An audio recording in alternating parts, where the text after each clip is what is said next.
ഇന്ന് നമുക്ക് ഹോസ്പിറ്റലിൽ പോകേണ്ട ഒരു ആവശ്യം ഉണ്ടായിരുന്നു. അങ്ങനെ അതെല്ലാം കഴിഞ്ഞപ്പോൾ ഇക്കവാറിന് നമുക്ക് മൂവാറ്റുപുഴ ഫെസ്റ്റ് കാണാൻ പോകാമെന്ന് ഇൻസ്റ്റാഗ്രാമിലൊക്കെ വീഡിയോ കണ്ടിട്ടുണ്ടായിരുന്നു. അങ്ങനെ പോയതാണ്. പിന്നെ ബെൻസിതായും വളയനും കുട്ടികളൊക്കെ ഉണ്ടായിരുന്നു. അങ്ങനെ നമ്മളിവിടെ വന്നു, ടിക്കറ്റൊക്കെ എടുത്തു. ഒരു ഗുണാക്കേവ് അവിടെ സെറ്റ് ചെയ്തിട്ടുണ്ടായിരുന്നു, അതൊക്കെ കണ്ടു. പിന്നെ ഇത് ഇങ്ങനെ മൃഗങ്ങളുടെ, അതായത് കുട്ടികൾക്കൊക്കെ ഒരുപാട് ഇഷ്ടപ്പെടുന്ന രീതിയിൽ അവർ അത് റെഡിയാക്കിയിട്ടുണ്ടായിരുന്നു കേട്ടോ. ബെൻസിത അതിനനുസരിച്ച് തലയാട്ടെന്നാണ് കാണുന്നത്.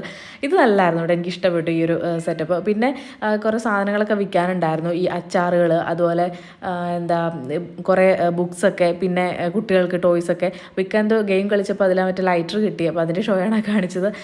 പിന്നെ ഒരു ഏരിയ തന്നെ ഇങ്ങനെ കുട്ടികൾക്ക് കളിക്കാനുള്ള സംഭവങ്ങളാണ്. ആകാശൂഞ്ഞാൽ, മരണക്കിണർ, അങ്ങനെയൊക്കെ. ആകാശൂഞ്ഞാലിൽ കയറാൻ വലിയ ആവേശത്തോടു കൂടി ടാറ്റയൊക്കെ പറഞ്ഞ് പോയതാണ്. പക്ഷേ അതിലെത്തിയപ്പോൾ എൻ്റെ കിളി പോയിട്ടോ. പിന്നെ നിർത്താൻ പറഞ്ഞ് നിർത്തിച്ചതാണ്, ഞാൻ ആദ്യമായിട്ട് കയറുന്നതാണ്. അതിനുശേഷം പിന്നെ ഈ നൊസ്റ്റാൾജിക് ആയിട്ടുള്ള സ്വീറ്റ്സ് ഒക്കെ ഉണ്ടല്ലോ, അതൊക്കെ കഴിച്ചു കേട്ടോ.